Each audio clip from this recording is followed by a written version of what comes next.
নাতিশীতোষ্ণ আবহাওয়া, মেঘমুক্ত আকাশ, কোকিলের কুহু কুহু রব, গাছে গাছে রাঙা পলাশ জানান দিচ্ছে বসন্ত এসে গেছে।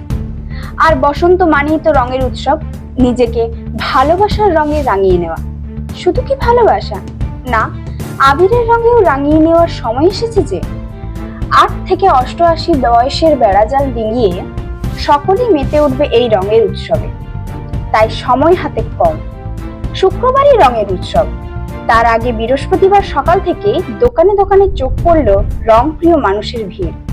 আর সে কারণে ব্যস্ততা তুঙ্গে ব্যবসায়ীদেরও। জেলার অন্যান্য অংশের সঙ্গে জমে উঠেছে কতুলপুরেরও রঙের বাজার। এখানে স্থায়ী অস্থায়ী দোকানগুলিতে রঙের পোশাক সাজিয়ে বসেছেন ব্যবসায়ীরা। বিভিন্ন ধরনের আবিরের পাশাপাশি রঙিন চুল, নানা ধরনের ভূতের মুখোশ, পিচকারি এবং রঙিন টুপি রমরমিয়ে বিক্রি হচ্ছে দোকানগুলির থেকে। ব্যবসায়ী রুদ্রপ্রতাপ সুর বলেন, আমাদের 20 থেকে 22 বছরের দোকান, এখানে 9 রকমের রং পাওয়া যাচ্ছে। তবে এবার তারা মূলত ভেষজ রঙই রেখেছেন, আর সেই কারণে চাহিদাও বেশ ভালো বলে তিনি জানান। ব্যবসায়ী লক্ষ্মীকান্ত মালাকার বলেন, এখন দামি রঙের প্রতি মানুষের ঝোঁক বেশি। তবে প্রথম কয়েকদিন সেভাবে বিক্রি না হলেও দোল যত এগিয়ে আসছে, রঙের চাহিদাও ততই বাড়ছে বলে তিনি জানান।